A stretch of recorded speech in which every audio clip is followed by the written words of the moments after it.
What is going on, fam? Today's title, the show is why running a 5K was never the point, why running a 10K was never the point, and why running a half marathon or a full marathon was never the point. So if you're someone who's maybe tried to run a marathon because you wanted to reach your fitness goals and you did train but you didn't see any results. I want to help you to understand what you actually missed and where you probably went wrong. Because that is a common mistake a lot of people that are trying to reach their fitness goals. They make this common mistake. And the things that they believe or stories that they tell themselves in their heads to maybe justify why they can't reach their goal. Or maybe they just believe something that's wrong that leads them to the wrong outcome. Because a lot of times with the people that I've coached and people that I've talked to, and just in life in general, like if you're not getting the result that you want, a lot of times it's because you're aimed at the wrong point or at the wrong target, the wrong goal. You've set the wrong goal. And the reason why you do that is because the idea or the thing that you think is going to get you to that goal is not correct. So you try so much, you strive and try so hard, but you just don't hit that goal. It's very common with a lot of people when they're entering into a different arena or field that they don't understand because they don't have the full scope of everything. So they sort of piggyback other people's goals and they try set that goal to be their own goal. So that is one of the things that I see that happens a lot with people.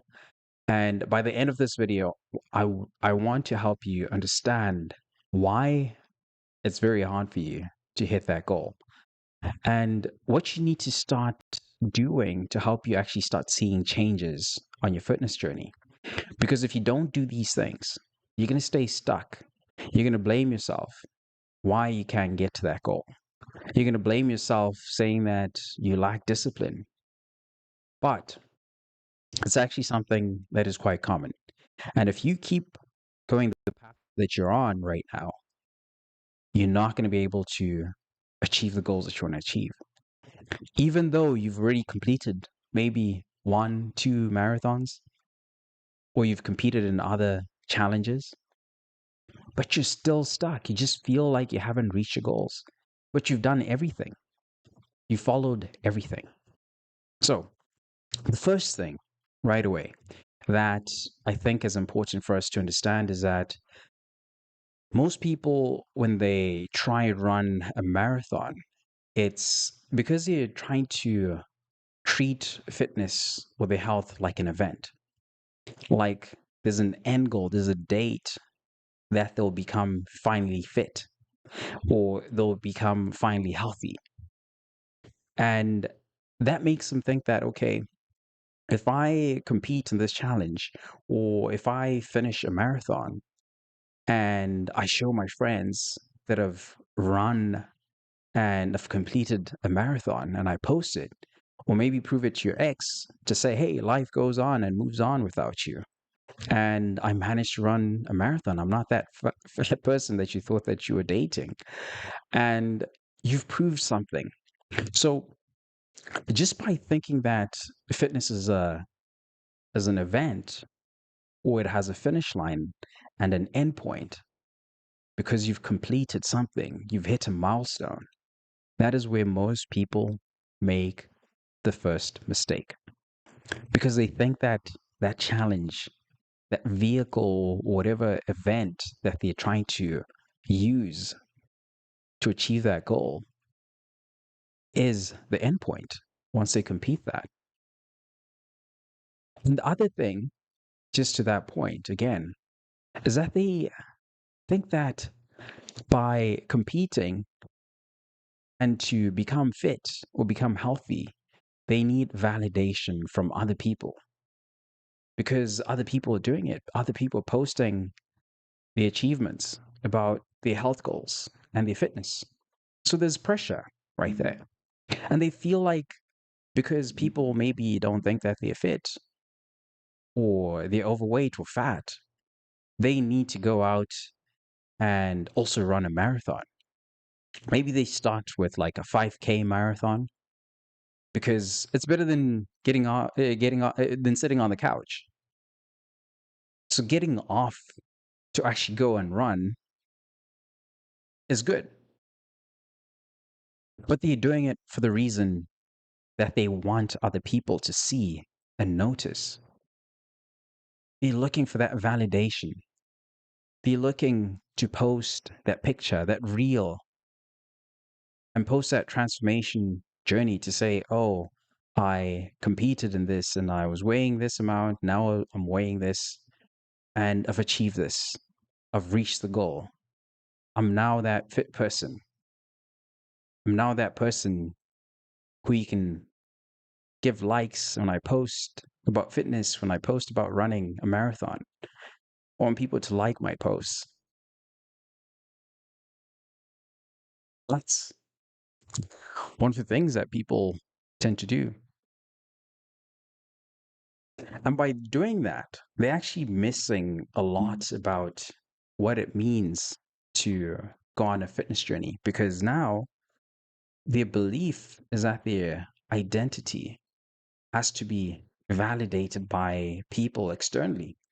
And just by that belief that people outside have to validate you is a problem. It is a problem because that cannot sustain you. When you try go out and do everything on your own, that cannot sustain you. So you need to realize that it's not about the outside world, the validation from the outside world.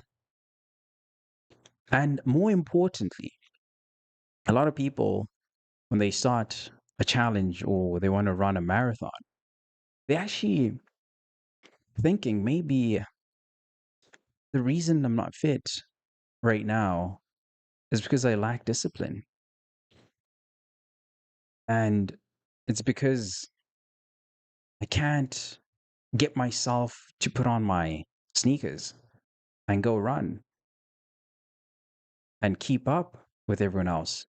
Maybe that's even inside because it might be external, say like you want validation, but you might be also looking at yourself internally and saying, oh, but this person ran, I guess it was a world record that was just broken by the Kenyans. And I think not just Kenya, but it was Ethiopia. I think there were like three people that broke the record for like I think a ultra marathon. So when you see those people, I mean like those are like athletes, those are like the top 0.0001% of the world. But maybe you also have friends that just go to the gym, they just run, they do it all the time, they fit, they never stop. And you compare yourself to those people, you're like, how come am I not disciplined? And you just think that other people just naturally possess it and you don't. So you want to prove to yourself that you have discipline. You want to prove to yourself that you can do it. Well, probably you can do it. But that is not the point. Because by thinking that, there is a breakdown that happens right away. Because when you compete, that's you now thinking that if I run, if I post looking like this runner, this athlete, I can be recognized as the person who's fit, who's healthy because you completed the marathon. And you're trying to wrap your identity inside the event itself, inside the marathon. Because guess what? The pressure is going to build because you've run a half marathon. So next time you got to run a full marathon. Maybe another and another and another. the pressure amounts because you now have to do more and more and more and more and more, and you're running. So the question is, are you able to handle that pressure to do more, to progress and be more, and maybe run an ultra marathon, or maybe get into a triathlon? Are you ready to handle that pressure? Because that pressure will come when your identity is now wrapped up in that marathon. No one really talks about that. And that's why people question, like, or they look and they notice, like Instagram, people posting on Instagram. They're like, oh, this person does this person does this. And people say Instagram is fake. That's because people are feeling that pressure. They've wrapped their aesthetic in a sport, in an achievement that they only did once and competed in once. But the reality is, life happens. Life happens. It's the event that you've wrapped your identity in. I ran into this. I was bodybuilding 2016. I bodybuilded and I did 3 shows in 1 year. 3 shows in 1 year. And when I did the 3 shows, I was posting on Instagram. And I went through this exact process because it's because you can replace the marathon with a different challenge, with a different event, right? So I'll give you a backstory. I was going to school full time. I was running a business, residential painting business, and I had crews that were painting houses and a team that was marketing. And so I had to manage these teams, and I was also going to school at the same time. And there's a point that I just realized I did this. I ran that business for about 4 years, and I realized the first 1, 2 years, my training, like I enjoy going to the gym. I enjoy going to the gym, lifting weights. Boom, hands down. You can't take that away from me. That is the thing that I enjoy. And when I started this business, I had so much that I was doing. I was spread thin. And because I enjoyed working out, I didn't need as much motivation to go to the gym.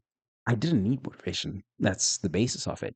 It was just the thing that I did because I actually enjoy doing that. So because I actually enjoy doing that, that was the thing that I was that's the first thing that went off that I just put to the side and say, yeah, I can go to the gym. But slowly, me not going to the gym, maybe lose the identity, my anchor. I lost that anchor for a moment, for a brief moment. And mentally, I realized that, oh, wow, like I'm getting squashed and I don't have any sales. I don't have any work for my guys. And I'm thinking like, okay, I got to get more leads. Like I got to call more clients. I got to follow up. Like all of these things, right? Like as a business owner, you're thinking about, and you're thinking about payroll. You're like, oh, can I get, can I make payroll? And you're looking at accounts, you're looking at jobs, and you've got stress at that time. And so for me at that point, I wasn't going to the gym and I was still like, okay, I can go. Maybe I'll go like once or twice. And the days that I did go, my days got better and I started thinking clearly. And things changed and I had more confidence and everything just felt different. So I also recognized that I couldn't just depend on going to the gym when I felt good or I really needed to go to the gym. So I made the decision to go and actually, I had a friend who was competing in bodybuilding and he had competed the first show. I went to watch it. I was like, okay, cool. Okay, this looks fun. And we all trained together. And so I decided, I was like, okay, let me actually compete and do this because I just recognize that I also needed to bring a bit more structure to my life. Even though I was good at working out and I knew what I was doing in the gym, but I still required a structure for me to be able to do everything else. Everything had to have a plan. Everything had to have like a block of time that I would schedule each thing to say, okay, I'm going to do this this time. I'm going to do this time. This. So at that point, I was like, okay, I'm just going to throw myself in the deep end and commit to this. Now I have to show up. And best believe I did show up. So I'd wake up in the morning, first thing, do my cardio. And at this time I had more experience with the business as well. So I had people delegating a bit more. So it made me realize that okay, I got to delegate these things. And so I recognized, okay, it's going to actually help me grow and push me to grow because I just put on more things. I'm like, okay, I got to get all these things done. So I started delegating and started training. I made time for my workouts. I'll do cardio in the morning, go to the job sites, make sure that everything is good, get to the paint store and make sure everyone was good. And then I'll go to the gym after. And for me, it made me start planning more than what I used to do. And so that was the thing that actually helped me organize my life at the time because I required structure. And I competed that, and that's probably why I went for like 3 shows in 1 year. So I competed back to back, back to back, back to back. And so that I was still in that rhythm, and you'd only be painting during the summertime. So that worked out because in summer, I wasn't in school at that time. And I would have crews going and then I'll do my workouts. And everything worked out well. And I started posting online, say, hey, I'm competing. I'm doing this. I had everything, sharing everything, my diet, my meal plan, and I had a coach that I ended up getting one of my friends again who coached me at the end of the season as well. And I was posting now, right? Because that was like now a thing that I was doing. It was like a priority in my schedule to say, okay, I'm bodybuilding. And the bodybuilding became part of my identity at the same time. And I'd post that I'm bodybuilding, post my show pics, I would post my meals, what I was doing for food. And people started commenting, people started liking, people started sending me messages. I started training some people. And just by doing that, everyone now looked at me as the guy who did bodybuilding. And it was always bodybuilding. So I couldn't talk about anything else besides bodybuilding because you start getting put in a box. So everything else that you're doing outside just gets taken up by what people see and what you put in front of people. Say, okay, this is my identity. So that put some pressure on me because now at this point, I'm like, okay, I've got these things. I can't stop going to the gym. So I put myself in that place. But the things that I could talk about or the things that I would share about or share was very confined to the bodybuilding. And for me to now like even go out and generally like at that time like I wouldn't drink. I'd be like off alcohol. I'm like not a big alcohol person. And like I would have a drink here and there and then I completely stopped drinking because that's just not my thing. And by doing that, like I realized for me, even my interactions with people, everything was just like, oh, this is bodybuilding. But some of the things were not because of bodybuilding. It's just personal choices. And everything now just got wrapped up in bodybuilding. Right. So I think you understand like what I'm saying here. So one of the things that we need to realize is that when you compete or you go for these events or challenges, you can fall into that trap where everything that you do is just that thing that you competed in, that sport. But people, I believe that people are more than one sport or one event.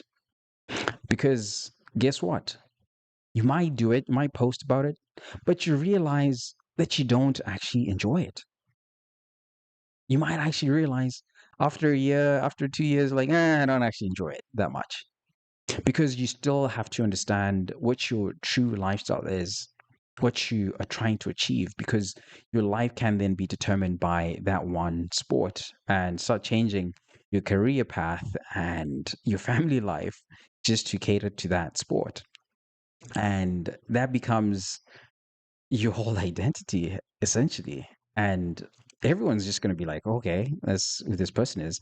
But life is more than that. And people are more than just that one sport. So we have to be very careful with that. And so, with that, like, I think you also have to realize that some of these sports, and when you're competing, they tend to reveal a lot about you, especially when it's competitive. They reveal a lot about you, the things that you normally wouldn't realize just in normal life, because you have to push yourself. You have to push yourself. You have to test yourself. You're going to go to the depths where your discipline is tested, your patience is tested. So it's going to reveal all of these things when you're trying to compete, especially in something that's physical, that requires fitness, because your diet has to be on point, and your sleep has to be on point. Your recovery has to be on point. And that requires a lot of discipline. It requires patience. So when you don't have all of these things, and you start getting revealed and exposed as you're being tested, you might realize that, oh, wow, crazy. I'm not that person that I thought that I was. That's what you might realize. But also, at the same time, it's a good thing that you feel that, and you realize that maybe you're not as disciplined, or you're not as patient, or you don't enjoy it that much, and you're being exposed. Because by being exposed, you might feel like, oh, wow, I don't want to do this. I don't want to embarrass myself. I don't want to embarrass myself because I want to suck. I can't stand on stage. Funny story is, I when I was competing for the bodybuilding show, I I had a pizza the week before my competition. I talked about it before. So I had a pizza. I was supposed to be like entering into my peak week, where you really drop down and shred down and drop your carbs, and monitoring your water intake, your sodium intake, really getting to the science of getting shredded and depleting your body completely. But at that point, that show, I was competing, I was training myself. So it's like, I got to go to the job site. I can't really remember what was going on. I think there was even like one day when, was it the same year? I'm trying to remember. No, it was a different year, completely different year. Yeah, that's another story. But I was obviously like thinking about my crews, my job sites and stuff. So, and realizing that, okay, I have to wake up, I have to go to the job site tomorrow, but I'm hungry. I'm hungry. Like all of these things, all of these thoughts. So, like late at night, I'm like, I'm just going to order a pizza. Like, I'm going to order a pizza. So, at that point, I realized that, okay, I got exposed. But I realized that bodybuilding, if I really wanted to keep on going, my brain had to shut off some things and just deem them as not important, because the energy that I was using mentally was a lot. And my body was signaling to me, like, you don't have enough energy, you don't have enough to sustain yourself and to keep on doing what you need to do. Because again, if I'm like painting, that's like a trades business, and that requires physical activity. I'm like, maybe sometimes I'll be climbing up a 40-foot ladder, going to check and doing like a quality assurance check. And me getting on that ladder takes a lot, right? Like, even when I recall now, I'm like, damn, crazy. I was climbing up 40-foot ladders, and, doing all sorts of things. So just recognizing that for myself, I just realized that, okay, this is not for me. The things that I want to pursue, the goals that I want to pursue, don't align with bodybuilding, because bodybuilding requires me to restrict my diet so much. And I recognize for me, because I'm very physical, and the way that I'm physical, I actually do need to eat carbs and have some sugars in my diet because I'm like going to the gym, I'm moving around, I'm doing stuff, maybe I'm running, I'm doing whatever I'm doing. So I do require some of that extra energy. And I just realized that, okay, if I did bodybuilding, I would have to like preserve that energy and not be as active. Well, I would need to eat more, and eating alone and cooking, I'm like, okay, this is not going to make sense for me to eat this much, and it's just going to require so much more. Where I realize that, okay, if I get myself used and accustomed to eating so much, what if I stop training as much? How about in the slow periods? What would I do? Am I still going to eat the same? Because some of those habits, they stick with you. And I'm a big believer in habits. So the habits that you form, you don't have to keep thinking about them. Because when you start forming something and you start doing something, you should just be able to do it over and over and over. So that is the thing that I just recognize. I'm like, okay, I'm not going to eat. So I was doing the math in my head, like, okay, if I do this, if I do that, the calculation, I'm like, no, bodybuilding is not the biggest thing in my life. And if you ask me now, would I bodybuild? No, I wouldn't do it anymore. So it's the same thing with the marathons. When you run a marathon, something is going to get revealed to you. There are going to be those moments that you run and you feel that your body just wants to give up. You feel your shins, you've got shin splints, your feet hurt, you're tired, you're sleepy, you're just surviving on coffee. You just want to eat some dirty, fatty food that's like sweet, savory, fatty, and salty, everything, all the junk food. You're going to feel those cravings. You're going to feel that. You're like, I just want to do this anymore. I just need to sleep. I just want to have my burger. I want to have my fries. I want to have my pizza. It's going to come. That feeling is going to come. And you have to realize that the issue is not the marathon itself.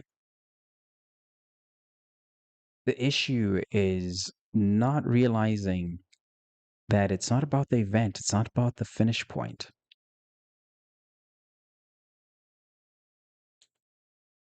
It's not about the finish point. It's not about getting that medal at the end. The medal is fine. It's, whatever. You can tell your kids, you can brag to your kids when you, once you get older and tell them like, oh yeah, I used to run marathons, and maybe exaggerate the story a bit more. I mean, maybe inspire them to be healthy. But the focus, again, when you're talking about marathons, it's not the point to get to that point where you have, so many medals, and it doesn't mean that by hitting that finish line and checking that time to say that, okay, my time as whatever is an hour or anything like that. That's not the point. But it's to realize that the goal is the journey. It's the process. It's the process to get there.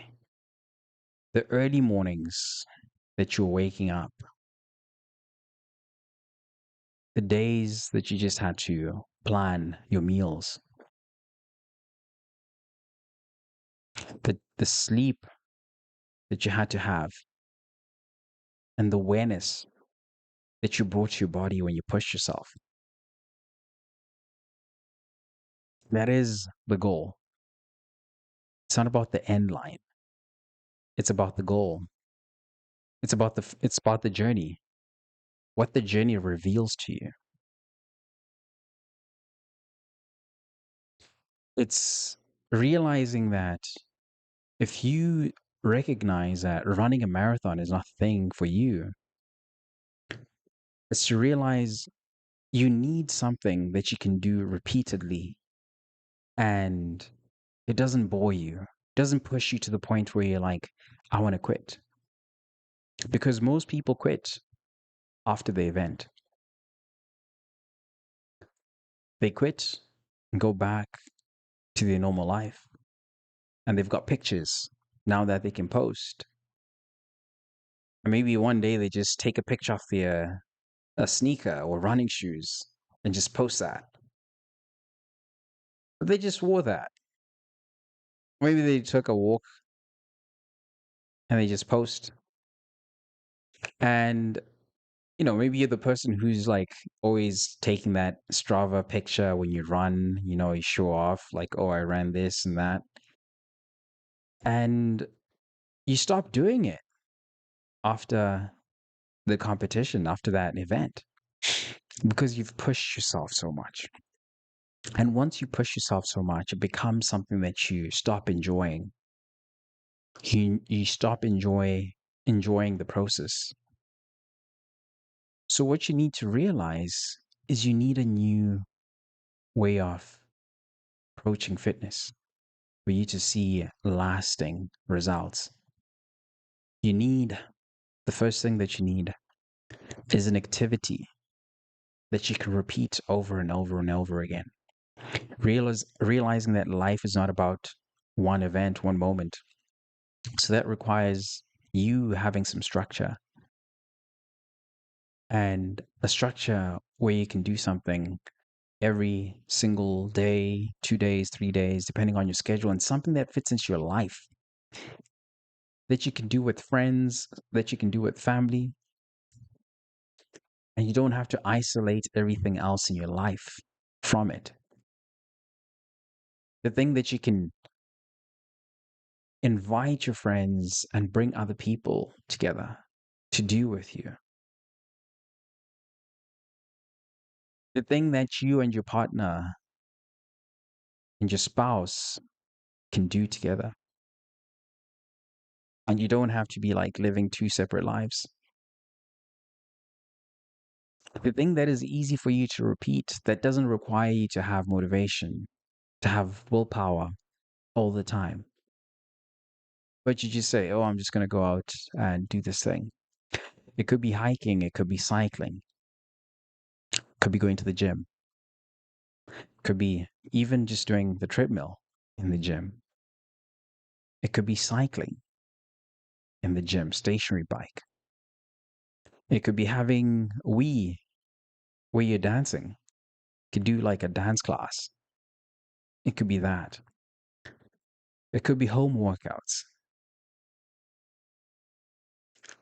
It could be anything. But the point is, it shouldn't be something that you're trying to challenge or prove yourself to someone else, but it's something that you can repeat and do on your own when someone is watching, when someone is not watching. Because not everyone is going to enjoy a marathon, running a marathon, or competing in bodybuilding, or competing in high rocks or CrossFit. Not everyone, it's not for everyone.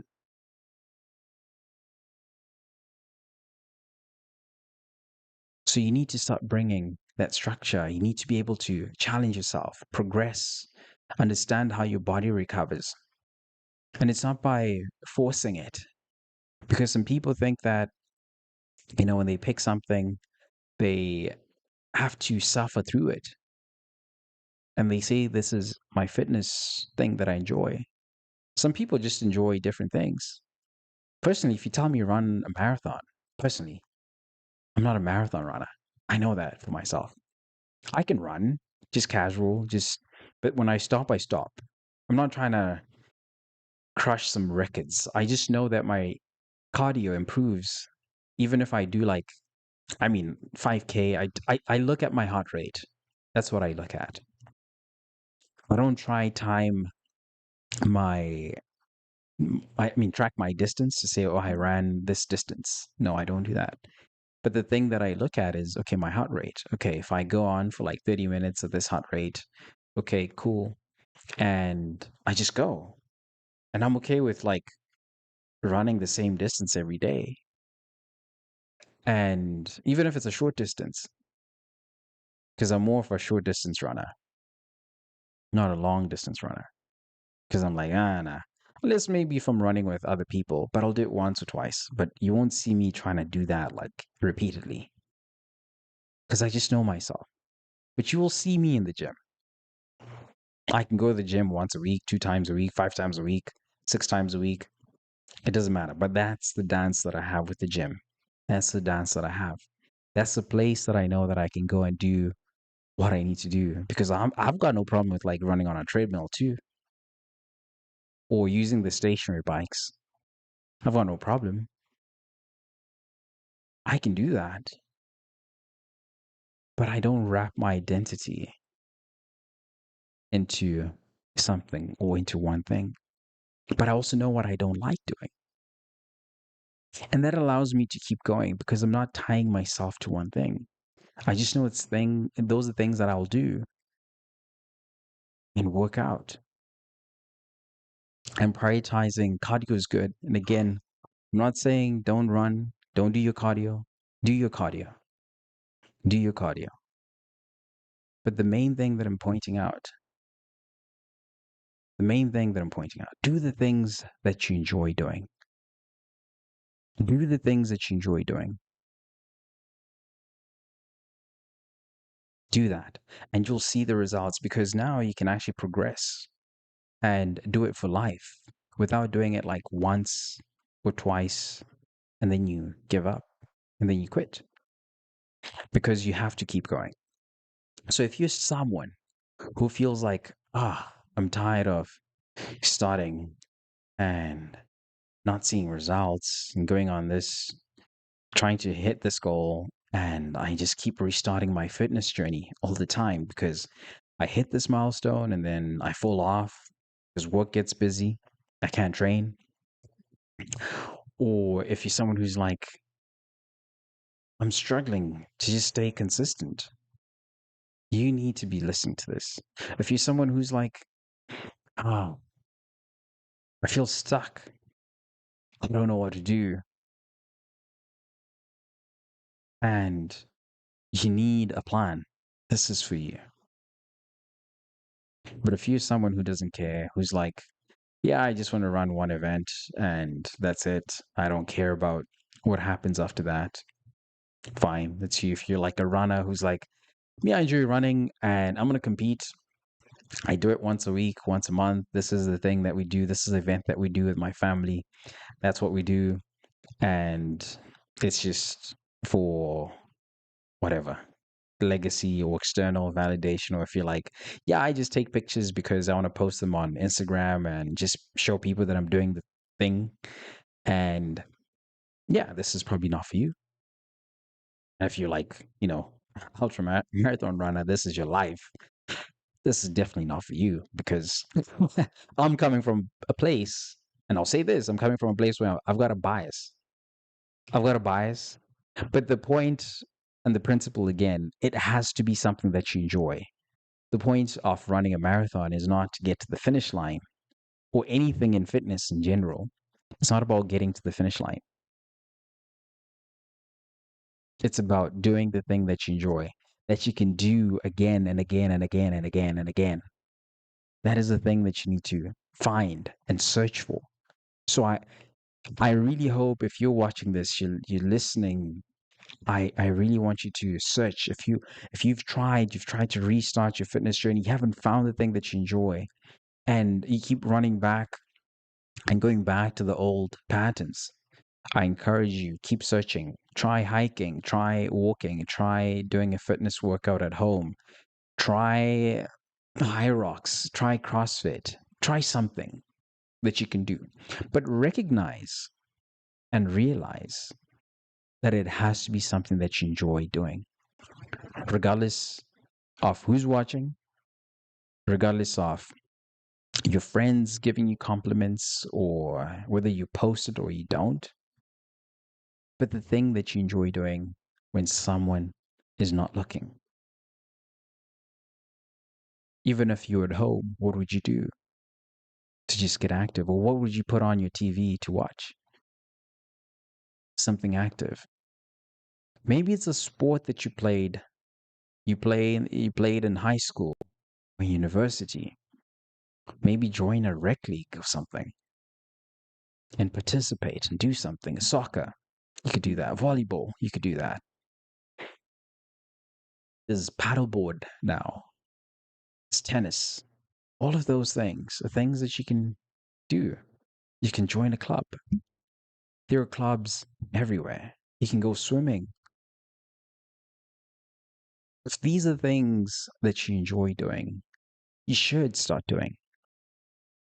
You should just be active, but don't try go with the trends, whatever's trending at the time, and just say I'm going to do it because I want to get likes. I want to show other people that I'm doing it. I'm doing the thing.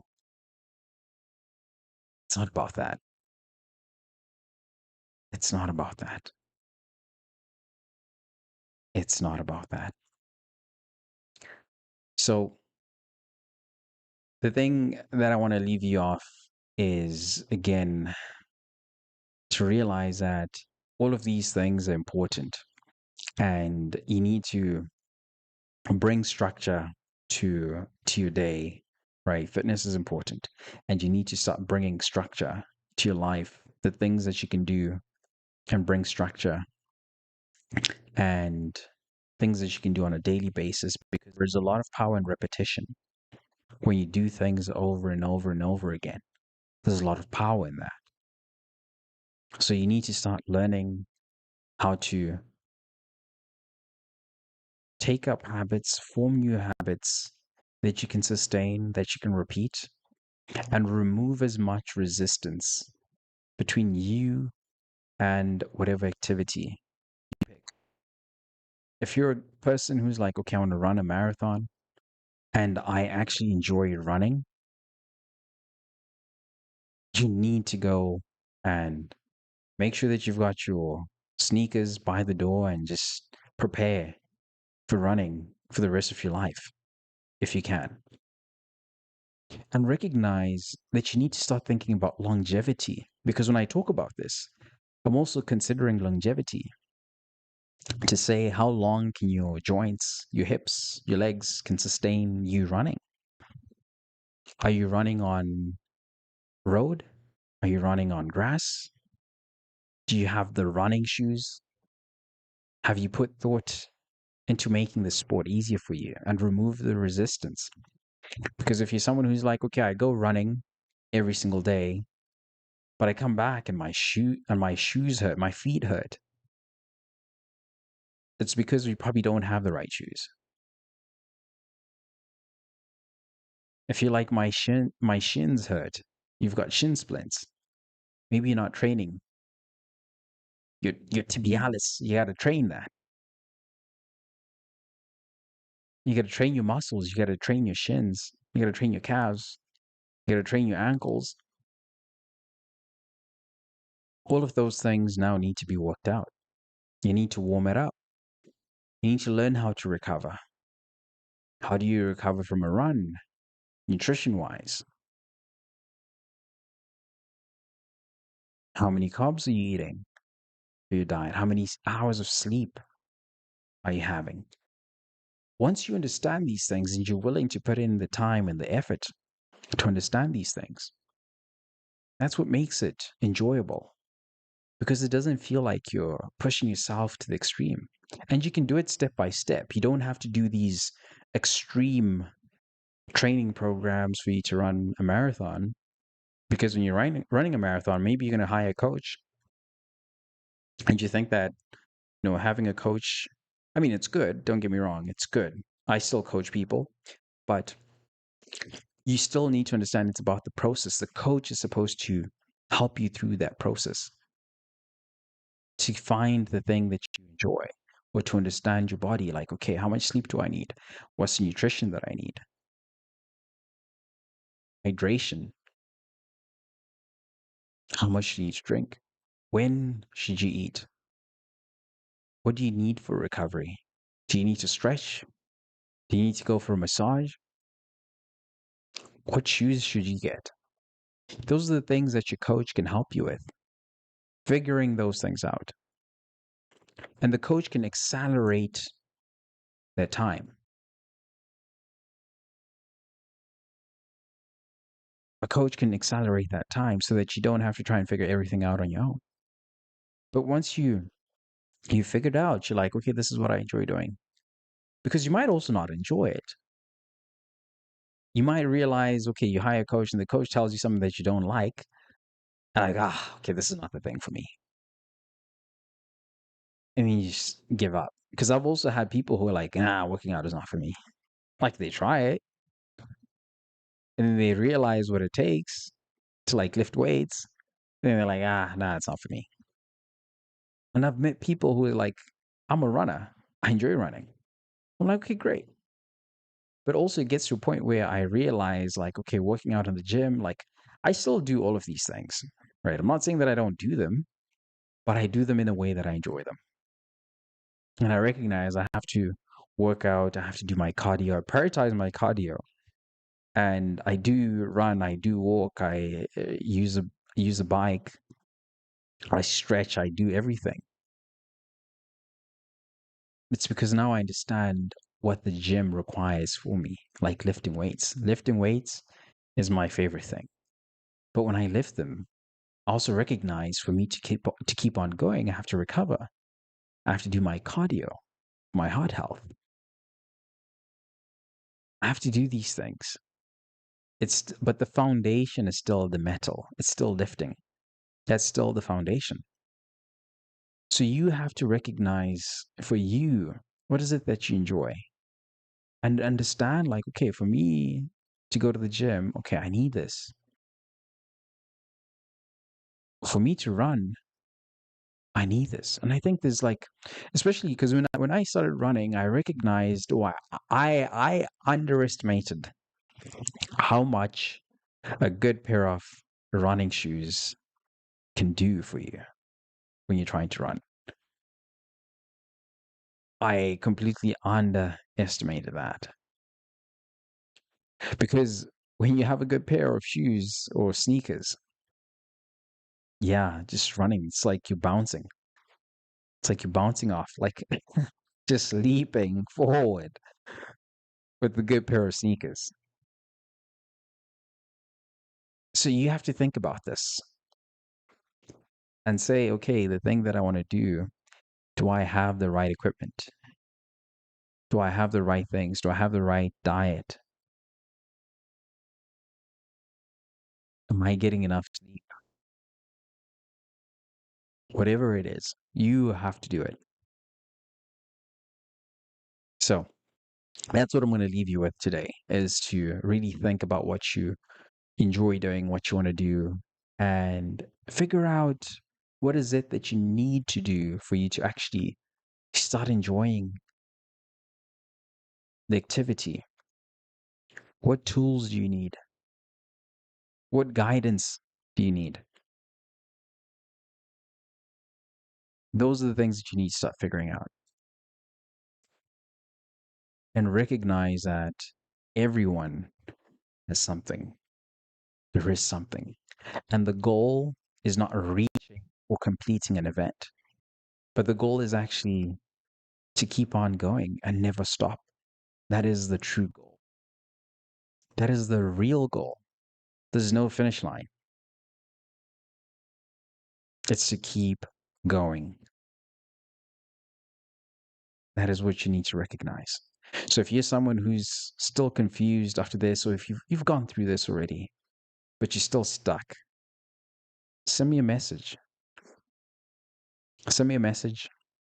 I think there should be a link somewhere. Go to my site, send me a message, an email, and we can talk, we can discuss and figure out what is going on. So I'll catch you guys. I'll see you guys tomorrow. Take care.